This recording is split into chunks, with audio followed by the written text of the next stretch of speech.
इसलिए बक्सर के एक मतदाता अपने मान सम्मान के लिए बक्सर के उम्मीदवार को खोज रहे हैं और बक्सर के उम्मीदवार को ही जिताएंगे। बाहरी नहीं चलेगा। कृषि रोजगार नहीं मिला है तो अभी जीतेगा, वही नहीं देगा, अपना देखेगा मोटर ही। जब अपना देखेगा, देखिए ये करे कि अपना देखेगा और आप करेंगे किसान। सही कह रहे वो 10 साल से जो व्यक्ति जीता वो अपना देखा, तो बाबा का तो कहना सही है, हम जीतेंगे। तो 17 साल बनाम 17 महीना, आपको याद होगा पूरे। आप देख रहे हैं विभाग मीडिया BP न्यूज। जब हमारे साथ लगातार 2024 का चुनाव चल रहा है और इसका ओपिनियन चल रहा है। अभी हमारे साथ मौजूद हैं RJD के झुग्गी झोपड़ी प्रदेश सदस्य संतोष भारती जी। जानना चाहेंगे जी, स्वागत है आपको विभाग मीडिया में। आपका भी स्वागत है। जय भीम, जय भारत, जय बिहार, जय बक्सर। लगातार लोकसभा का चुनाव है, क्या स्थिति होगी आपके RJD और महागठबंधन का इस समय? देखिए, मैं बक्सर की बात करना चाहता हूं तो बक्सर लोकसभा के एक मतदाता का यही मांग है कि बक्सर का उम्मीदवार होना चाहिए, यानी बक्सर लोकसभा में उनका घर होना चाहिए। क्योंकि 10 साल तक हम लोगों ने वोट देकर देख लिया था भागलपुर के अश्वनी बाबा को। इसलिए बक्सर के एक मतदाता अपने मान सम्मान के लिए बक्सर के उम्मीदवार को खोज रहे हैं और बक्सर के उम्मीदवार को ही जिताएंगे। बाहरी नहीं चलेगा।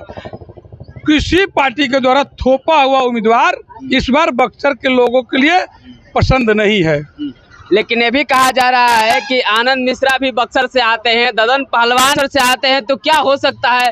क्या आपका समीकरण में कहीं फर्क पड़ सकता है ददन पहलवान जी को चुनाव लड़ने से? देखिए, समीकरण के जहाँ तक आप बात कर रहे हैं तो मैं बक्सर की जनता की बात कर रहा हूँ कि बक्सर की जनता इस बार मूड बना ली है कि महागठबंधन के प्रत्याशी को वोट देंगे हम। कोई नहीं है टक्कर में, ठीक है। बक्सर की जनता बना दी है, क्योंकि बक्सर का प्रत्याशी जो है अभी हमारे हैं लोकसभा के, वो बक्सर लोकसभा के अंतर्गत ही एक उनका विधानसभा है रामगढ़, वहाँ को प्रतिनिधि है। आज के डेट में विधायक है और बिहार सरकार पूर्व कृषि मंत्री है।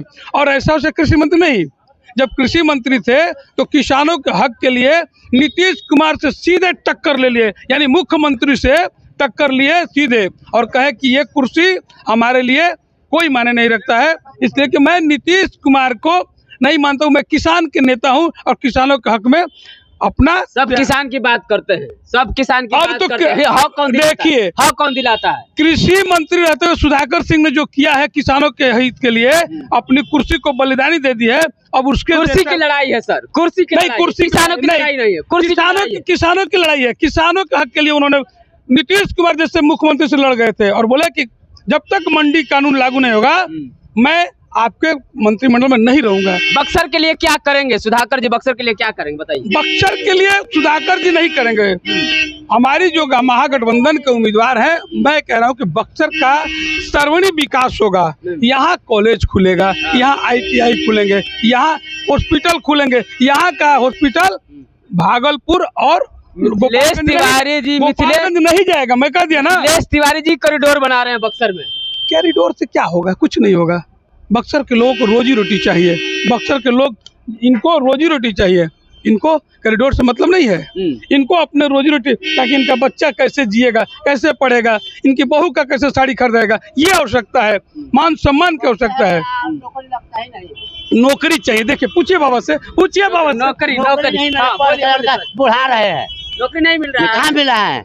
नहीं मिल रहा है। रोजगार तो मिल रहा है, नौकरी कहाँ मिल रहा है? रोजगार पैसा मिलता है ना, रोजगार क्या करेगा? ये आपको रोजगार देगा, बताइए क्या रोजगार देने वाला? ये जीते वो दे, ये जीतेगा। हाँ, तो जीतल तो थे ना, अश्विनी बाबा थे कि नहीं थे? रोजगार नहीं मिला है तो अभी जीतेगा, वही नहीं देगा, अपना देखेगा मोटर ही।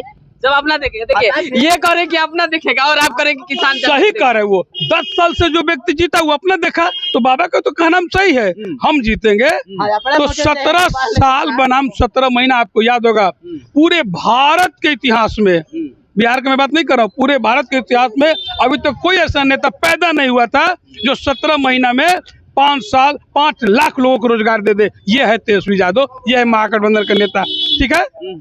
तो मैं नौकरी देने वाला हूँ, मैं नौकरी छीनने वाला नहीं हूँ, नौकरी देने वाला हूँ।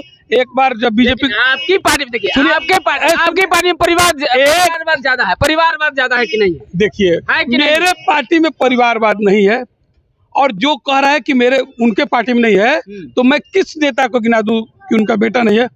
राजनाथ सिंह का बेटा, अश्विनी चौबे जी का बेटा, इनका भी बेटा विधानसभा चुनाव लड़ा है, हार जाए वो अलग बात है। और हमारा बेटा जो लड़ा तेजस्वी यादव, जनता उसको मोहर लगा के विधायक बना दी, उप मुख्यमंत्री बना दी। परिवारवाद अभी रामविलास जी के बेटा अपने जीजा जी को दे दिए, तो ये परिवारवाद नहीं है।